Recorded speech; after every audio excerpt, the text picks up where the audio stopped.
Hello everyone, good evening. मैं आशा करता हूँ कि आप सभी अच्छे होंगे और आपकी पढ़ाई अच्छी चल रही होगी। फ्रेंड्स, आज हम बात करते हैं किसी वेव के वेवलेंथ के बारे में, ठीक है। और वो जो वेव हम जो साउंड वेव के बारे में बात करेंगे, ठीक है। क्योंकि हम जानते हैं कि साउंड वेव हमेशा किसी भी ऑब्जेक्ट के वाइब्रेशन से निकलता है, ठीक है। तो फिर मान लिया कि ये कोई ऑब्जेक्ट है और फिर इसमें जो वाइब्रेशन हुआ और इस जो वाइब्रेशन से जो भी साउंड साउंड निकला वो जो एयर में जो प्रोपेगेट कर रहा है, ठीक है। मतलब एयर में जो ट्रेवल कर रहा है, ठीक है। तो सपोज इसमें से जो भी साउंड वेव निकला वो जो एयर में क्या कर रहा है, ट्रेवल कर रहा है।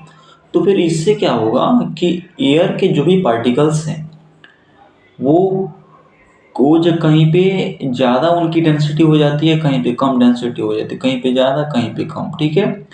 तो फिर इस तरह से जो है साउंड वेव मतलब आगे बढ़ता है, ठीक है। और फिर से साउंड वेव के आगे बढ़ने से उस मीडियम में कहीं पे उस मीडियम के पार्टिकल्स की डेंसिटी ज़्यादा हो जाती है, कहीं पे कम हो जाती है, कहीं पे ज़्यादा हो जाती है, कहीं पे कम हो जाती है, ठीक है। तो फिर जहाँ पे जो है उस मीडियम के पार्टिकल्स की डेंसिटी ज़्यादा हो जाती है उस पॉइंट को बोलते हैं कंप्रेशन। और जहाँ पे उस मीडियम के पार्टिकल्स की डेंसिटी कम हो जाती है उस पॉइंट को बोलते हैं रेयरफिक्शन। और फिर से ऐसे हमारा कंप्रेशन रेयरफिक्शन बनते रहता है और साउंड वेव आगे की ओर बढ़ते रहता है, ठीक है।